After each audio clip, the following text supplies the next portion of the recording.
कल्पना कीजिए, आप एक स्टार्टअप शुरू करते हैं, लेकिन कुछ महीनों में सब डूब जाता है। या फिर आप अपनी ड्रीम जॉब के लिए इंटरव्यू देते हैं, लेकिन रिजेक्ट हो जाते हैं। कैसा महसूस होता है? हार, दुख और निराशा, है ना? अब सोचिए, अगर स्टीव जॉब्स ने एप्पल से निकाले जाने के बाद हार मान ली होती, अगर अमिताभ बच्चन ने अपने शुरुआती संघर्षों के बाद फिल्म इंडस्ट्री छोड़ दी होती, तो क्या वे इतिहास बना पाते? असफलता कोई अंत नहीं, बल्कि एक नया आरंभ है। और इसी विचार को विस्तार से समझाती है मेगन मकार्डल की किताब द अपसाइड ऑफ डाउन। यह हमें सिखाती है कि हम असफलता से कैसे सीख सकते हैं और उसे अपनी सबसे बड़ी ताकत बना सकते हैं। तो चलिए इस किताब के सबसे बड़े सबक जानते हैं जो आपकी जिंदगी बदल सकते हैं। भाग 1, असफलता क्यों जरूरी है। सबक 1, असफलता से डरना नहीं, इसे गले लगाओ। मकार्डल कहती है कि हमारे समाज में असफलता को गलत तरीके से देखा जाता है। जब भी कोई व्यक्ति फेल होता है तो लोग उसे कमजोर मान लेते हैं, लेकिन हकीकत में सिर्फ वही लोग सफल होते हैं जो बार बार गिरकर भी उठते हैं। उदाहरण, थॉमस एडिसन ने 1000 बार बल्ब बनाने में असफलता पाई, लेकिन उन्होंने कहा, मैं 1000 बार फेल नहीं हुआ, मैंने 1000 तरीके सीखे जो काम नहीं करते। अमिताभ बच्चन को करियर के शुरुआती दिनों में रिजेक्शन मिला, लेकिन आज वे बॉलीवुड के शहंशाह हैं।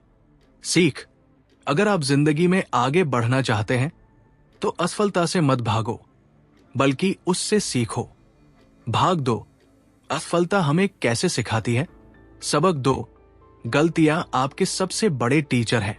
मकार्डल बताती है कि जब हम गलतियां करते हैं तो हमारा दिमाग तेजी से सीखता है। अगर हम कभी असफल न हो तो हमें अपनी कमजोरियों का कभी पता ही नहीं चलेगा।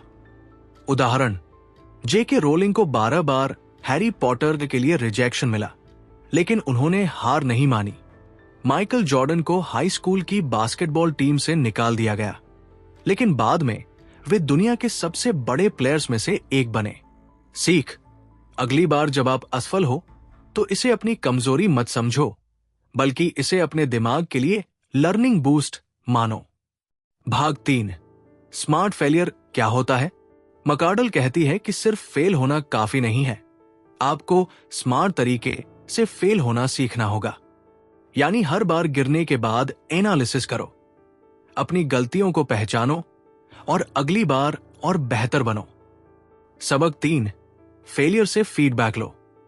गलती 1, बार बार एक ही गलती दोहराना। गलती 2, असफलता से कुछ न सीखना। गलती 3, असफलता को अपनी पहचान बना लेना। उदाहरण, एलोन मस्क की पहली 3 स्पेसएक्स लॉन्चिंग्स फेल हुई, लेकिन हर बार उन्होंने अपनी गलतियों का एनालिसिस किया और चौथी बार सफल हुए। सीख, जब भी आप फेल हो उससे सीखें और अगली बार बेहतर करें। यही स्मार्ट फेलियर है। भाग 4, सफल लोग असफलता को कैसे हैंडल करते हैं। मकार्डल ने कई सफल लोगों का अध्ययन किया और पाया कि सभी सफल लोग असफलता को एक सबक की तरह देखते हैं। सबक 4, असफलता से शर्माओ मत, बल्कि उसे अपनी स्टोरी बनाओ। ओपरा विनफ्रे को टीवी से निकाल दिया गया, लेकिन उन्होंने हार नहीं मानी। कर्नल सैंडर्स, केएफसी के फाउंडर, को 1000 से ज्यादा बार रिजेक्शन मिला, लेकिन उन्होंने कभी हार नहीं मानी। सीख, अगर आप सफल होना चाहते हैं तो असफलता को एक बैज ऑफ ऑनर की तरह पहनो। अंतिम शब्द, असफलता को अपनाओ, तभी जीतोगे। मेगन मकार्डल की ये किताब हमें बताती है कि असफलता बुरी चीज नहीं है, बल्कि ये हमें और मजबूत बनाती है।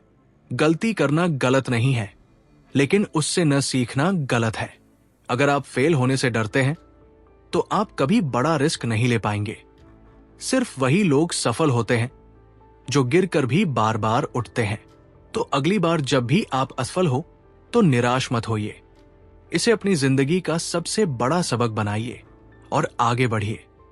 सवाल, आपको इस किताब का सबसे अच्छा सबक क्या लगा? कमेंट में बताइए। अगर यह वीडियो पसंद आया तो लाइक करें, शेयर करें और चैनल को सब्सक्राइब करें।